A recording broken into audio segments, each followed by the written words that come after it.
საქართველოში ყოველი მეხუთე ბავშვი შიმშილობს. გაეროს ბავშვთა ფონდი კვლევის შედეგებს აქვეყნებს. მოსახლეობის კეთილდღეობის კვლევის შედეგების მიხედვით 2016 წელს საქართველოში 2013 წელთან შედარებით უკიდურესი და ზოგადი სიღარიბის ზღვარი შემცირებულია. კვლევის შედეგებს სამთავრობო უწყებებთან ერთად სამოქალაქო სექტორის წარმომადგენლებიც გაეცნენ. დეტალებს ნახავთ ირმა ჭარახაშვილისა და ბობო ჭურღულიას სიუჟეტში. ყოველი მეხუთე ბავშვი სიღარიბის ზღვარს მიღმა ცხოვრობს. ყოველი მეექვსე კი საარსებო მინიმუმზე ნაკლებს მოიხმარს. გაეროს ბავშვთა ფონდმა 2015 წელს საქართველოში მოსახლეობის კეთილდღეობის კვლევის შედეგები წარადგინა. The major findings of the welfare monitoring service. ბავშვები ჯერ კიდევ ყველაზე დაუცველი ჯგუფი არის ჩვენი მოსახლეობის და ის რომ ბავშვები არიან ღარიბები, ეს ნიშნავს იმას, რომ მათ არ აქვთ შესაძლებლობა, რომ ნორმალური ჯანდაცვა ჰქონდეთ, განათლება, უფრო მეტი რისკია იმისა, რომ ბავშვები სკოლაში არ დადიოდნენ, ანუ ღარიბ ბავშვებს მეტი შანსი აქვთ იმისა, რომ არ ღებულობდნენ სხვა ტიპის მომსახურებებს და სხვა ტიპის სერვისებს. Likely to be in poverty. მოსახლეობის კეთილდღეობის კვლევის შედეგების მიხედვით 2015 წელს საქართველოში 2013 წელთან შედარებით უკიდურესი და ზოგადი სიღარიბის ზღვარი შემცირებულია.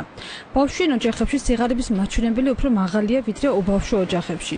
ასევე ბავშვების სიღარიბის დონე 50% მაღალია სოფლად ქალაქთან შედარებით. 31%-ით გაიზარდა ჯანდაცვაზე გაწეული დანახარჯები, ასევე გამოვლინდა ის, რომ გაიზარდა სკოლამდე დაწესებულებებში და საგანმანათლებლო დაწესებულებებში დასწრების მაჩვენებელი. ღარიბ ოჯახებში მცხოვრებ ბავშვებს, ისევე როგორც სოფლებში მცხოვრებ ბავშვებს, უფრო ნაკლები შანსი აქვთ, რომ იყვნენ ჩართული საგანმანათლებლო დაწესებულებებში, ვიდრე ქალაქად მცხოვრებ და ღარიბ მდიდარ ოჯახებში მცხოვრებ ბავშვებს. კვლევის შედეგებს სამთავრობო უწყებებთან ერთად სამოქალაქო სექტორის წარმომადგენლებიც გაეცდნენ. არასამთავრობო ორგანიზაციაში პარტნიორობა ადამიანის უფლებებისთვის აცხადებენ, რომ მდგომარეობის გაუმჯობესებისთვის სოციალური სამსახურის ეფექტური მუშაობაა საჭირო.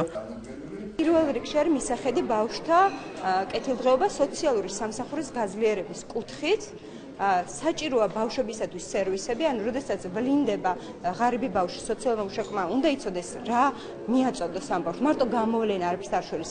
უმეტეს შემთხვევაში ჩვენ გვაქვს ისეთი კრიტიკული სიტუაცია, როდესაც ღარიბი ბავშვი ვიცით, რომ არის ოჯახში, მაგრამ სოციალურ მუშაკი მას ვერაფერს ვერ აწვდის. რაიონებში გვაქვს სერვისების სრული ნაკლებობა. რთულია სიტუაცია, როცა ოჯახი დახმარებისთვის მიმართავს სახელმწიფოს და მისგან დახმარებას ვერ იღებს. სოციალური ფონი ისეთი დაძაბული არ არის, როგორც ეს გასულ წლებში იყო.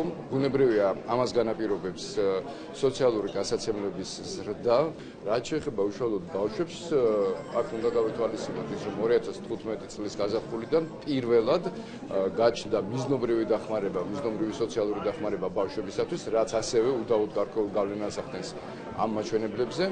ცხადია, რომ მომავალი წლის ბიუჯეტში ეს ტენდენციები დაცული იქნება.